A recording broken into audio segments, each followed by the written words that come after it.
Snap Judgment Studios. Daily Show correspondent Dulce Sloan and writer Josh Johnson are best friends who rarely agree on anything. On the new podcast called Hold Up with Dulce Sloan and Josh Johnson, they turn their hilarious, unpredictable, and legendary office banter into a war of words about topics big and small. Mostly small, from texting versus calling to club bangers versus conscious rap and everything in between. Listen to Hold Up with Dulce Sloan and Josh Johnson from The Daily Show every Thursday on the iHeartRadio app, Apple Podcasts, or wherever you get your podcasts. Attention shoppers, we now have taste in the bread aisle. Dave's Killer Bread, that's right. An organic bread that's no longer a sedative for your taste buds. Dave's Killer Bread is on a mission to make the most of the loaf, to rid the world of GMOs, high fructose corn syrup, and artificial ingredients, and plant the seeds of good in all that they bake. Killer taste, killer texture, always organic. Dave's Killer Bread. Bread amplified.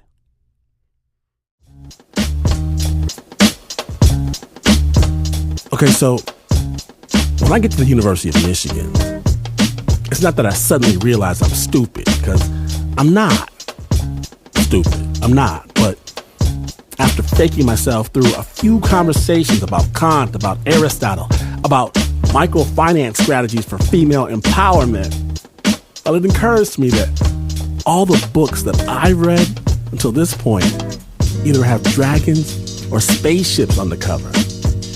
But these people here, they have real educations. They've flown in planes. They make jokes to each other in French. Not my hilarious fake French accent. No. The actual French. And I have this sudden dread, this fear that I don't know anything about anything. That I do not belong. I'm an imposter. I'm fake. And I don't even know where to start playing catch up. So I just muddle through. Just because I don't know something doesn't mean I can't have strong opinions about it. And then there's this woman. And good Lord, not only does she know stuff, she's like the most beautiful person I've ever seen. Help me. And so I get a plan. And I try to study up on a subject, right? Maybe ichthyology, the study of fishes. Maybe Roman history. I get the Cliff Notes version of whatever it is. I read it. And I kind of steer, almost accidentally can steer the conversation toward my newfound area of expertise. Hey, you know the Ark in the law school? It is so pretty. So pretty. It reminds me of another pseudo-Gothic scheme from Germany's Cologne Cathedral, you know. And I don't know how this works. I don't, but we actually start kicking it, she and I. And my roommate says, wow, I don't know how she's with you.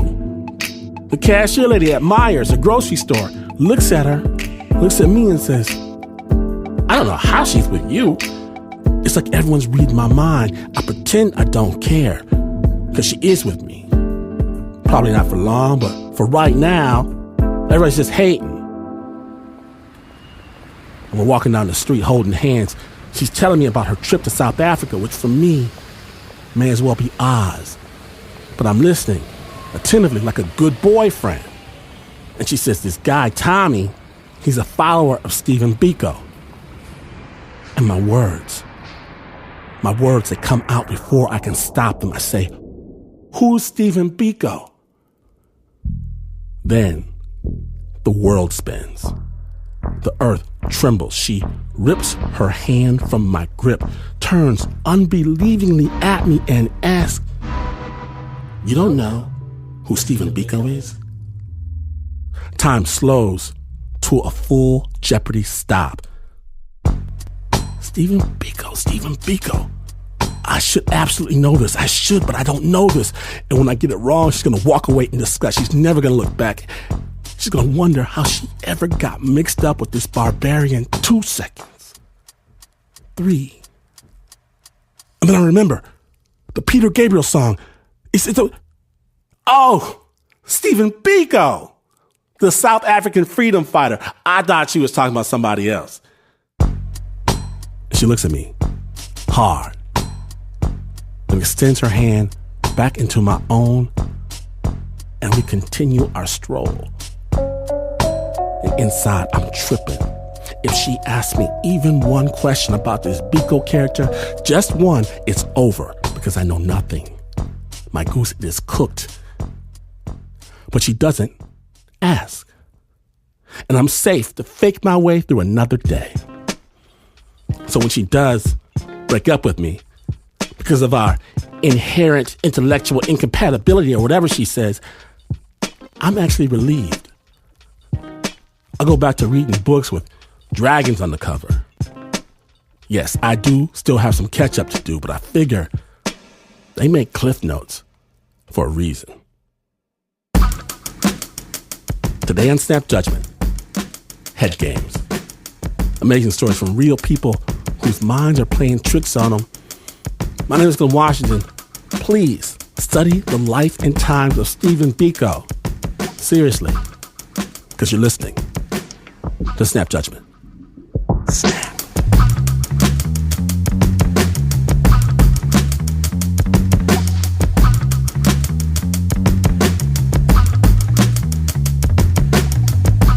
We begin in the year 2010, when Nige Turner, barely old enough to legally watch Inception, his favorite PG-13 movie. Good choice. Nige, take it away. Tonight is the night. So the squad and I show up to the party 3 hours late, on purpose, walking in with a fresh pair of black skinny jeans, a short sleeve flannel shirt, and I Love Boobies bracelets all up my left arm. Like, y'all remember those bracelets? I remember my dad first saw one and he was like, yo, what is that? And I was like, they're for breast cancer awareness. And he was like,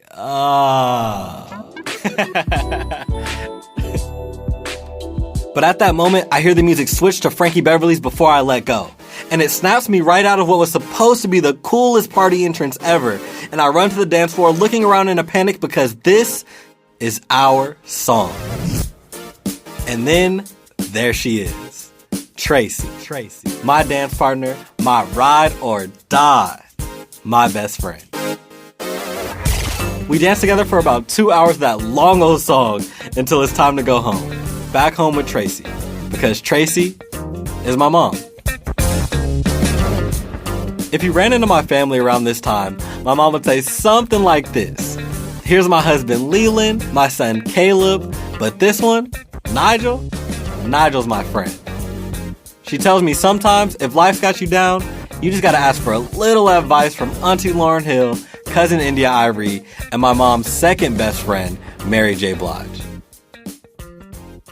My mom also reads me like a book. When I turned 17, my older brother and my dad are fighting all the time, and I just didn't want to be here. I wanted to run away. So I grab a duffel bag, head to my closet, start packing my clothes. Then I hear the sound of the house's floor creaking. It's getting louder. I quickly throw the duffel bag in the closet. Now this is the part of the story where I say someone opens the door and someone walks in, but in the Turner house, my door always had to stay open. And so my mom just walks in. And I hit her with the, "What you doing in my hood?" She looks at me and says, "You leaving me?" I look down at the floor. I don't know what else to do, Mom. I'm not happy. Living here just feels like a weight on my chest and I just want to breathe again. I've always been on the dramatic side, and she is too. But this time, I mean it. And she knows. Nigel, your father and I always knew you were going to need to spread your wings early. We talk about it all the time. But let us make sure you have the basic tools you need to make it outside. You need 3 things: a credit score, a car, and a high school diploma. Just give it 6 months. Then you can go. Okay, I can do that. And that's the last real conversation I remember having with my mom. 4 months later, my mom is a court reporter at the Alameda County Superior Courthouse in Oakland, California, a place famous for the Black Panther marches in the late 60s. I always thought she looked like Alicia Keys the way she typed on the machine like piano keys. She goes to work one day just like any other. The court has been working on this particular case for hours, and this judge is notorious for never taking breaks. She's typing away on her stenotype machine and her body begins to feel uneasy, almost like she has low blood sugar.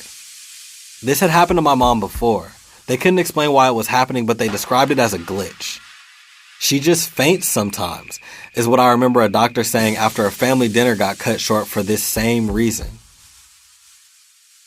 So she tells the judge what's happening, put her head down, closed her eyes, and she faints.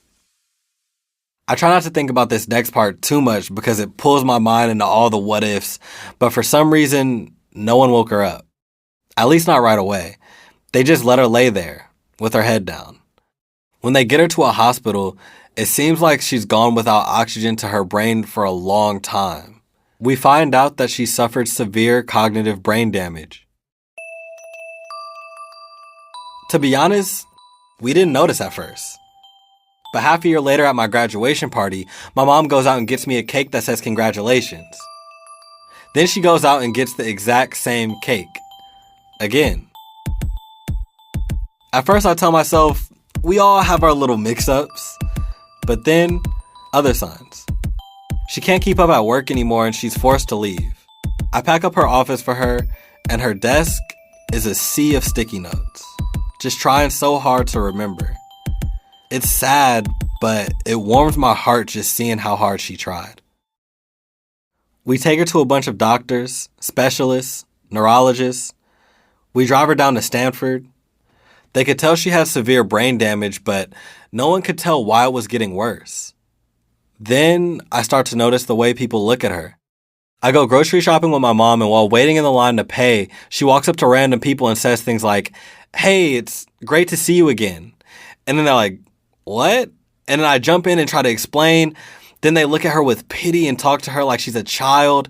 It makes me furious and then embarrassed and then furious again, then exhausted. Slowly, she starts to lose more and more of her abilities. She stops being able to drive. She stops being able to cook.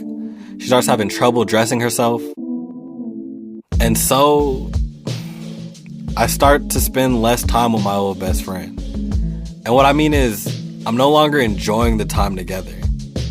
I'm still picking out her clothes for the day. I help her cook and drive her to all her doctor's appointments, but I'm just looking for any chance or excuse to get away. It gets to the point where I'm upset with her for things that aren't her fault. She asked me multiple times to take her to Grandpa's, and eventually, I pretend not to hear her. One night, I'm in my room with my headphones on and my mom walks in. She sits on my bed. I take my headphones off. "What's going on?" I say. I'm not really sure what's happening. Then she says, Are you mad at me?" She starts to open her mouth again. I freeze up. "You're my son, but you used to be my friend, right?" "I'm sorry, Mom. Of course I'm your friend." I jump out of bed and I hug her as tight as my frozen body can. She smiles.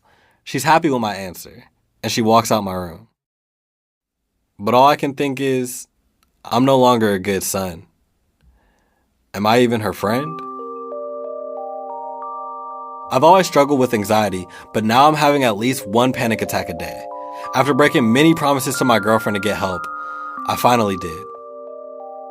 At this one particular session, I spent 20 minutes telling the doctor about how Mom and I used to dance to Frankie Beverly, how we used to cook her famous mac and cheese, and how it was just Mom and me time.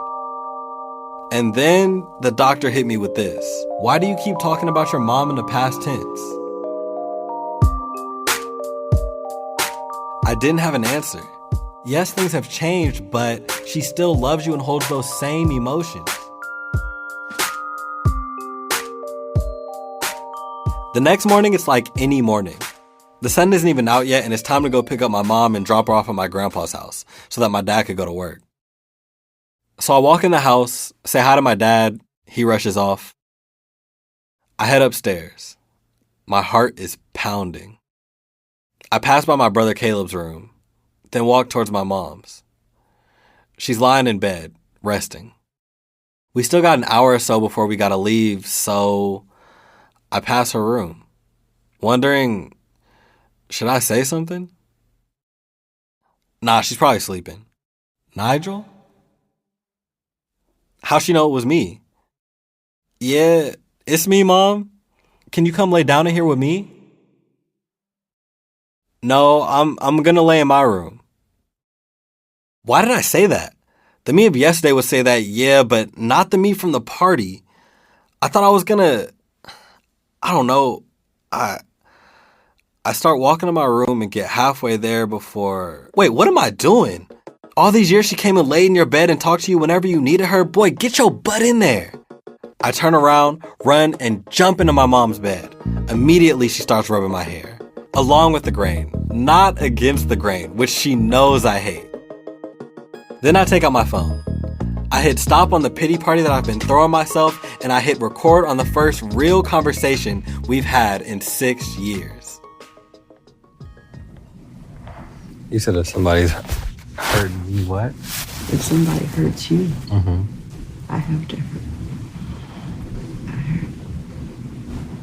Go hurt. I have to get them. I have to get them. You gotta get them. That's right. That's what mothers do. And if something bad happens to me, you say you're gonna get me? You're right. How you gonna get me? I'm gonna get you. Don't you worry. That's what mothers do. You remember we used to sit like in my room like all night and just talk on my bed. Well, if you like me to do that for you, I'll do it for you. Okay? I miss those talks. Okay. I'm sorry I haven't really talked to you in a long time. Well, you're growing up. You're a good person, Nigel. And don't let nobody tell you anything different, okay? You think I'm a good son? You're a great son. I think you're a great mom. Thank you. You know that? I try. I really do. It's not about trying. You know you're a good mom, right? Yeah, I'm good. I think I am. Stop. No, I think. You're a good mom, okay? Thank you. Say it. I'm a good mom. And that's it. Yeah. If something happens with you, happens to me. I'm not gonna let nobody hurt my baby.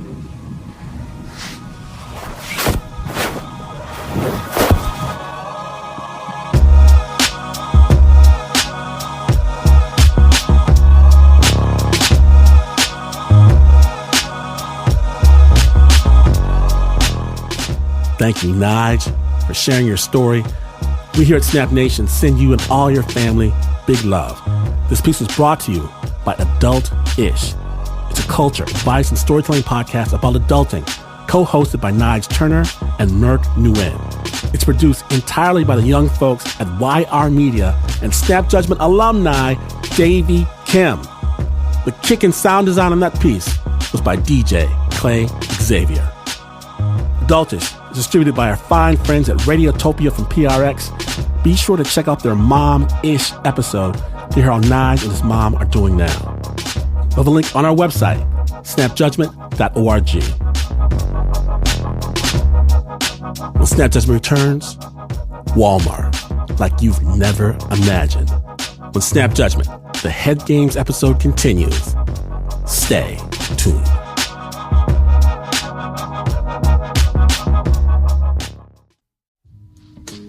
Welcome back to Snap Judgment, the Head Games episode.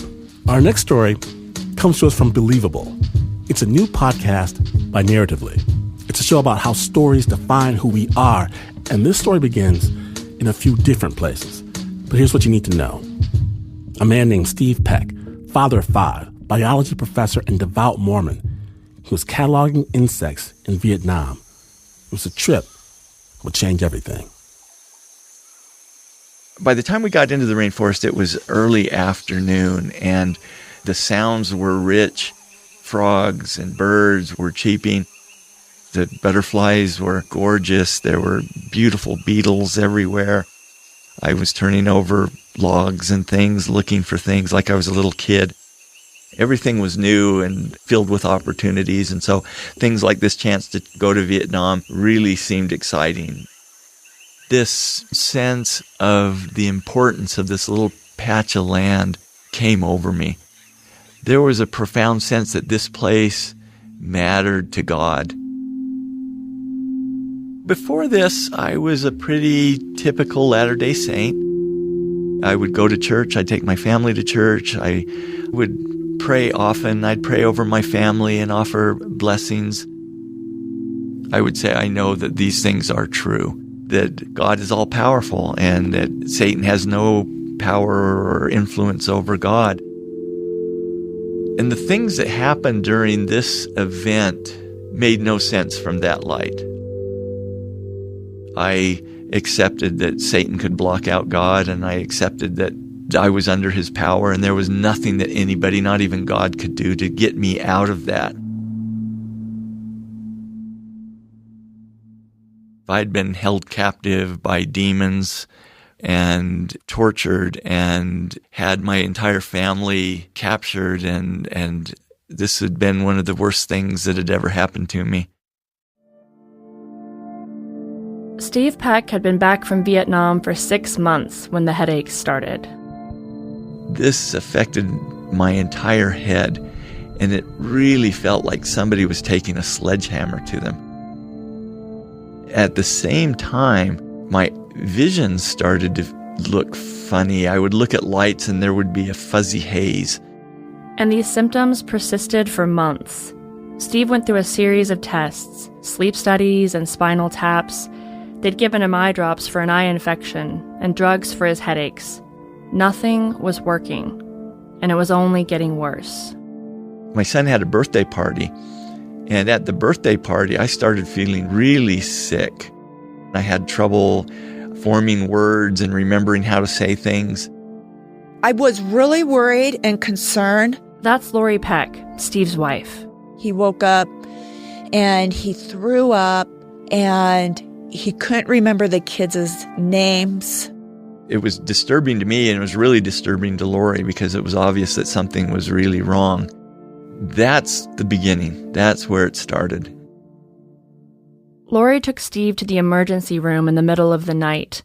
The doctors gave him antibiotics and sent him home. And the next morning, he was feeling a little better. But later that night, when he was trying to get some rest, Steve's head started pounding again. And all of a sudden, I noticed that the lamp over our head was starting to glow this beautiful green. And the bedspread itself was starting to shine. And out of the lamp, these beautiful sprays of green were coming out. And my head quit hurting. I just thought, this is amazing. This is wonderful. And I woke up Lori and I said, look at this. It's beautiful. He was just very agitated and he was seeing things. And he would go downstairs. I would bring him back upstairs, get him into bed. Then he would be back up out of bed again, seeing things out in the backyard that really weren't there. Through the bedroom window, Steve watched as crowds of people marched across the backyard. He saw elephants grazing in the apple orchard, and none of it had the fuzziness of a dream.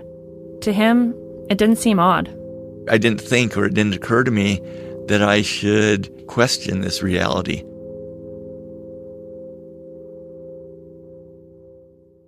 Lori was worried. I have never seen him act like that. He'd never act like that before that night. She stayed up watching Steve as long as she could, but at some point, she couldn't keep her eyes open anymore. Steve was wide awake, watching the fountain of light coming from the lamp. And all of a sudden, people started to arrive in our room. There were groups of 4 or 5 people wandering through our bedroom, and they were looking at things like it was a museum. I couldn't really hear what they were saying. They were talking quietly. There was something about them that was so frightening. I was scared to death of them. Finally, I spoke up and I said, could you people go? And they turned around and looked at me. It was apparent that I had done something that wasn't to be done. And they told me that I was now part of the Great Satan Walmart organization, and I was in their power. That's right. He said the Great Satan Walmart organization. It was an evil corporation run by the devil himself. And what was so strange about that was that it wasn't strange at all. Not to Steve. I believed it. I mean, not even belief is the right word. It was just the reality that I was under. I was part of the St. Walmart organization. I essentially had no more power of my own. Sitting there on the bed, Steve suddenly felt a different presence in the room with him. I looked over and I realized that it was Satan laying in bed next to me. I still saw Lori, but I knew it was Satan, that he had taken her appearance. And so I started trying to choke him out. I woke up not being able to breathe. He was on top of me with his hands around my neck. I immediately pushed him off. I was scared. What are you doing? And he didn't really say anything. She choked out, "What are you doing?" I backed off immediately because I knew it was her. He looked like when you see someone and you can just kind of tell they're just not all there. It wasn't really him. She became really scared. She knew that I was now dangerous. I felt shocked.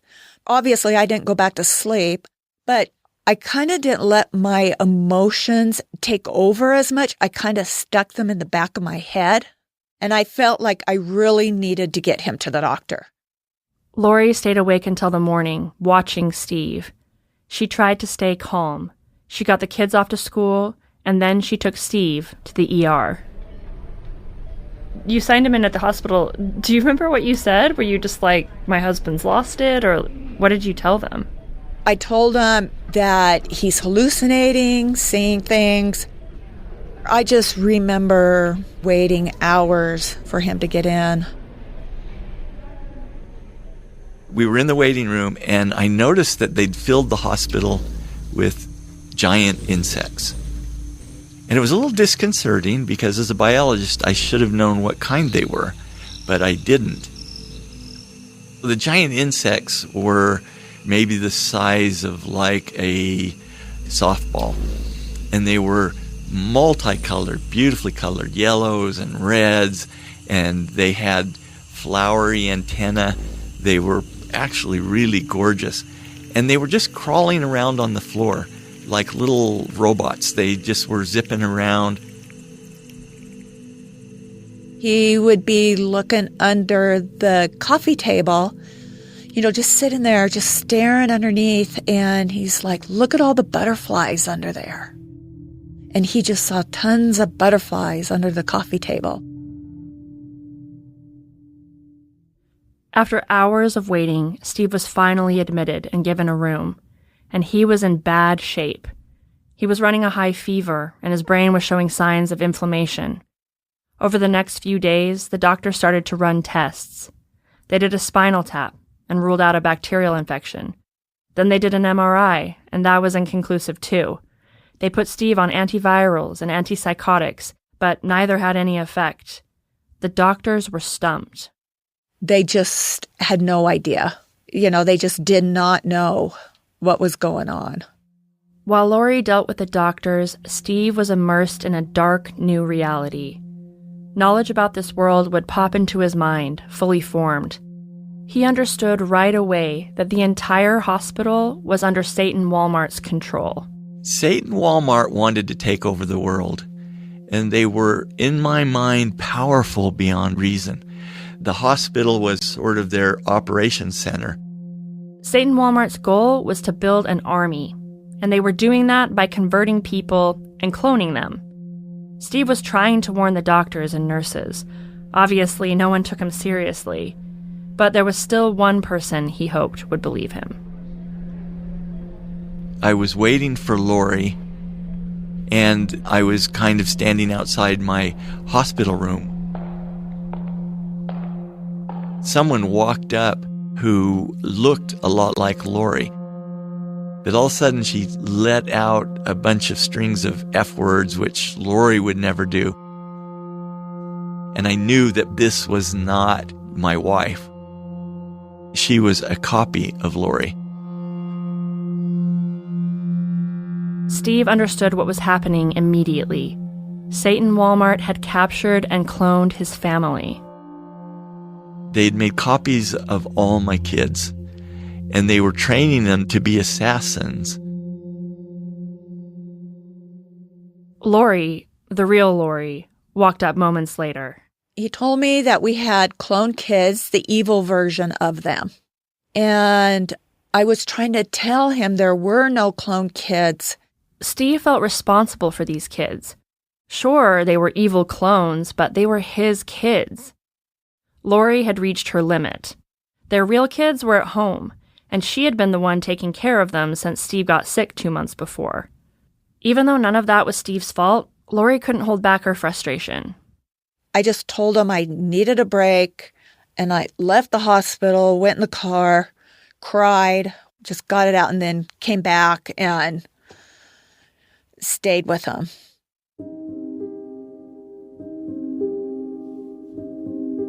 A week later, Steve hadn't gotten any better, and Lori was struggling. Every morning, she'd wake up and get her kids off to school, and then she'd be in the hospital with Steve from noon to 10 p.m. To get through it, she had to put her feelings aside, and even now, she sounds a bit detached when she talks about it. I just needed to be there for him, and I tried not let my emotions get the best of me. At the end of the day when I would get home, I would just go and cry. And every day, on her way to and from the hospital, Lori prayed. I don't think I was doing any formal prayers, just to help Steve get better and help me get through this. But it seemed like Steve was only getting worse. He was still having wild hallucinations, and his health was declining dramatically. And the doctors couldn't find a reason. They couldn't stop it. They couldn't find a way to get it under control, and I was getting sicker and sicker. Snappers, it ain't over. After the break, the doctors make one last attempt to save Steve's life. When Snap Judgment, the Head Games episode continues. Stay tuned.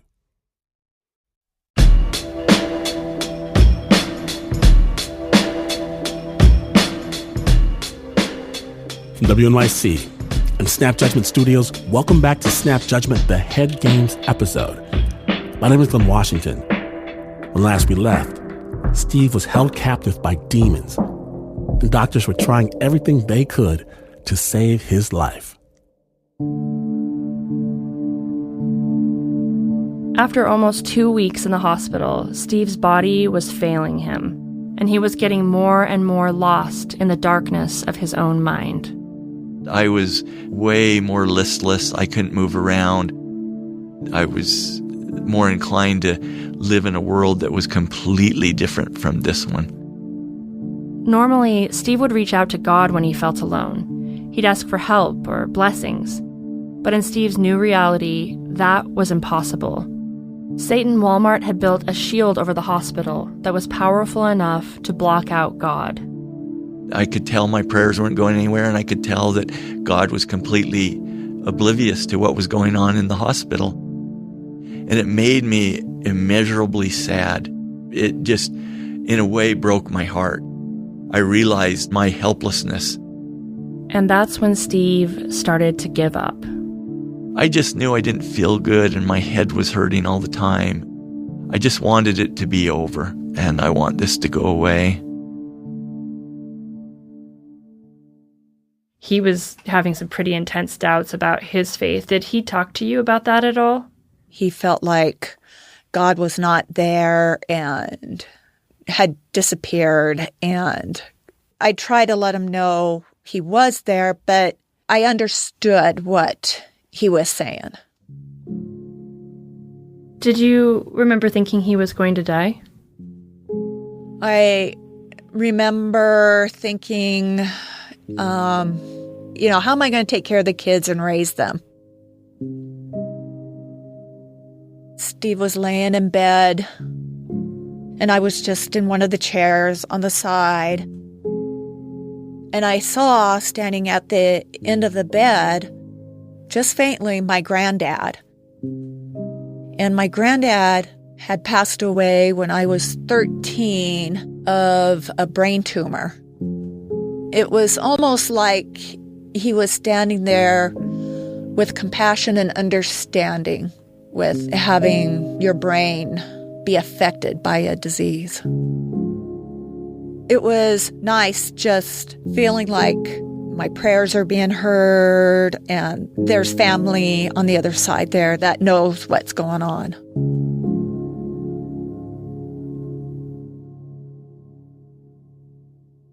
The next day, the Pecks got a visitor.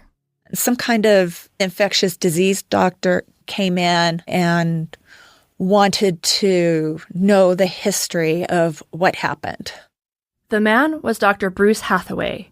He was a specialist in infectious diseases who had just relocated to Utah from North Carolina. The hospital brought him in a last-ditch effort to figure out what was wrong with Steve. Lori told him everything that had happened, and when she mentioned offhand that Steve had visited Vietnam, his ears perked up. Steve's other doctors weren't familiar with diseases from that part of the world. That's why they didn't take his trip into account. But this doctor was an expert, and he knew exactly what was going on. Steve had melioidosis, a disease caused by a soil organism known as Burkholderia pseudomallei. It's a bacteria that's common in Southeast Asia. Most often, it causes a lung infection. As a blood infection, it's fatal. But in Steve's case, it had gotten into his brain. Sometime during that trip to Vietnam in 2001, when Steve had been turning over logs and looking for beetles, he'd gotten some dirt on his hand. Then, he'd scratched his eye, and the bacteria had crawled inside. Over the course of 6 months, it climbed his optic nerve to his brain. Because it bypassed the spine, it didn't show up in spinal taps. That's why the other doctors thought it was viral. Later, Steve looked into the medical literature. There were only 6 known cases of this bacteria showing up as a brain infection, and 3 of those people had died. Finally, they had a name for what was ailing Steve, and the doctor had a simple solution. He put Steve on a cocktail of 3 powerful antibiotics, but after 2 days, Steve was still hallucinating, and he was still concerned about his cloned kids. Lori took me for my usual walk, and I saw my copied kids throughout the day. I told them we're going to meet at 8 o'clock to discuss where you're going to live. And I told Lori we're going to meet at 8, and she said, we don't have any copied kids, they're not coming. And I said, no, they're good kids, they're going to be here. I was going to meet them at a certain hour. And we waited and waited. The hour came. And so at 8 o'clock, they weren't there. I was really surprised. And I was kind of annoyed. I thought, what are they doing standing me up? I tell Lori, they're still coming. I don't know where they are. And she said, they're not coming. You don't have any copied kids, they're not coming.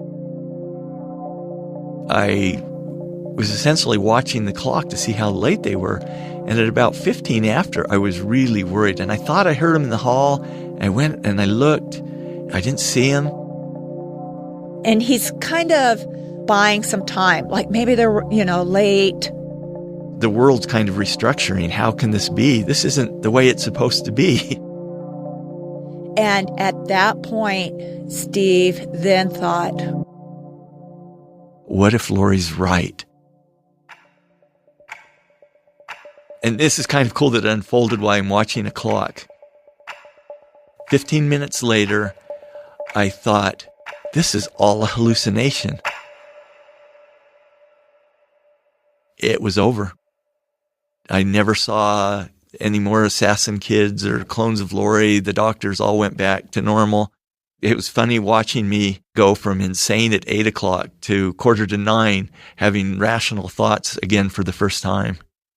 It was a moment of almost transcendental joy. oh, I was ecstatic. Kind of one of my big worries the whole time was they're trying to get Lori into Satan Walmart. That she was safe was such a joy and a relief. And for the first time in that whole week and a half I was out, I asked how she was doing. And then she knew that I was back to normal.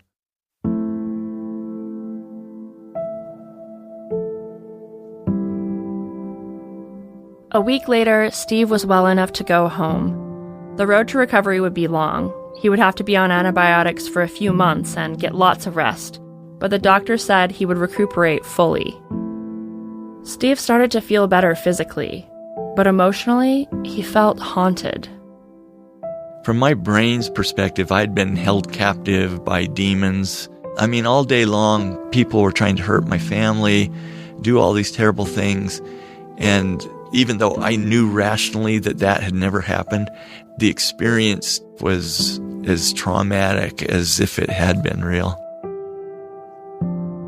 I became really frightened of diseases. If I got a sinus infection, I'd just kind of fall apart because I had one just before this happened. It was just an object of terror. I was afraid it would occur, the bacteria would come back. And I was scared to death about that. And after this ordeal, Lori was going through issues of her own. After Steve got home, all those emotions that I kept bottled up kind of came tumbling down, and I just cried a lot. We really depended on each other. We just got through it, one day at a time.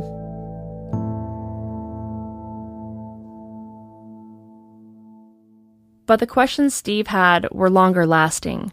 He was shaken by how easily and completely he had bought into another reality.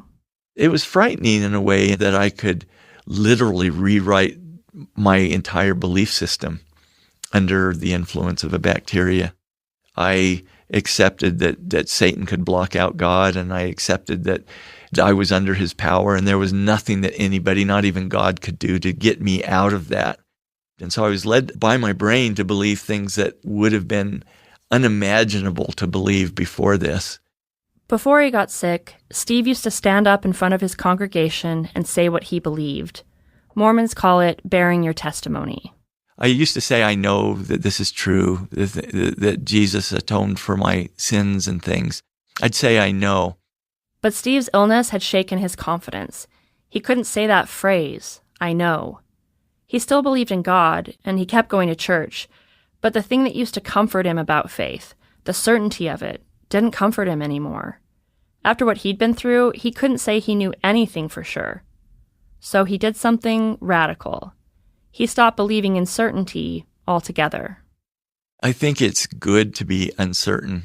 And in part, I think this experience moved me away from arguments about right and wrong in people's belief systems, because I completely recognize that I could be wrong. That's fine. I'm going to be wrong about a lot of things, maybe about everything. And so that's okay. To a non-Mormon, this might not feel like a big move. But I grew up Mormon, and I can tell you, it's a really big deal. I was told again and again that people who had doubts were bad, weak. They were faithless. It was an embarrassing thing to be faithless. As a kid, and later as an adult, I spent years obsessively hiding my own doubts. So to see Steve do this thing, to still go to church, but refuse to say he knows, it's pretty revolutionary. I would say I know that these things are true. Now I couch it more in terms of I believe these things and I'm grateful for those beliefs because they structure me and give me guidance. When Steve was sick, he was cut off from reality, from his ideas about faith, even from God. But in all the chaos, there was one constant. All my beliefs about the world got scrambled. But the one thing that this whole experience didn't touch were my relationships with my family. The trivia of beliefs didn't really matter, but relationships, they stayed. It's been almost 2 decades since Steve had this experience. His kids have grown up, and he and Lori have become grandparents. Steve still goes to church, but that's not where he really feels connected to the divine. He feels it when he holds his grandkids or goes camping with his friends. He feels it in shared experiences with the people he loves. It's experiences that give me hope that this universe has a purpose and that I'm a part of that. And I think people have this too when they're in nature, that sense of awe, that sense of connection with something bigger than themselves. And for me, that's what faith is, that I'm in communication with something bigger than me. It's the same feeling Steve had 18 years ago, standing in the jungle in Vietnam. There was a profound sense that this place mattered to God.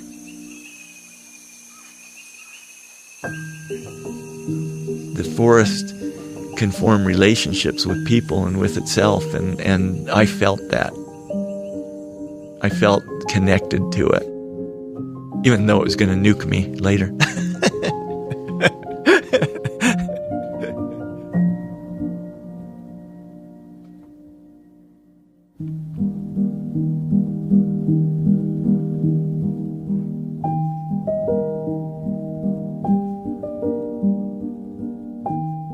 A huge thank you to the Believable Podcast for sharing this story with Snap. Steve Peck, he now works at Brigham Young University, and he tells this story to his microbiology class every year. You can check out his novel, A Short Stay in Hell, which inspired this episode. It was produced by Ash Sanders and Ryan Schweikert, with help from Emily Rostek and Noah Rosenberg. Ryan also did the mix and the sound design. You can visit narratively.com/believable to hear all the new episodes and subscribe for a list of credits and to find a link to all Believable episodes. We'll have it at snapjudgment.org.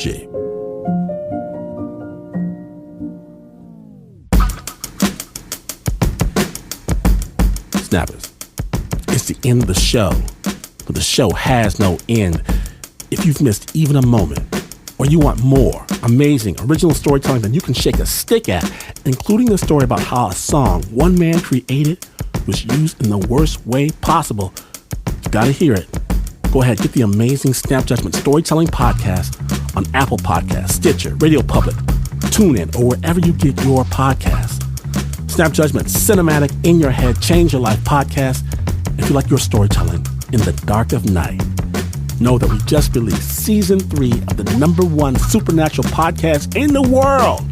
Snap Judgment presents Spooked. Be Afraid 26 all new episodes. Don't turn out the lights. Snap was brought to you by the team that only very rarely loses their minds. Please give some love to the Uber producer, Mr. Mark Ristich, Anna Sussman, Pat Mesiti-Miller, Shayna Sheely, Nancy Lopez, Liz Mack, Eliza Smith, Taylor DeCott, Nika Singh, John Facile, Marissa Dodge, Flo Wiley, Lauren Newsom, Renzo Tuligorio, and Leon Morimoto.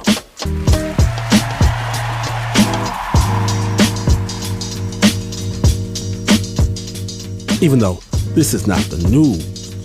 No way is this the news. In fact, you go take 2 aspirin and go to bed to plan to call your doctor in the morning, only to wake up 3 days later knowing two things.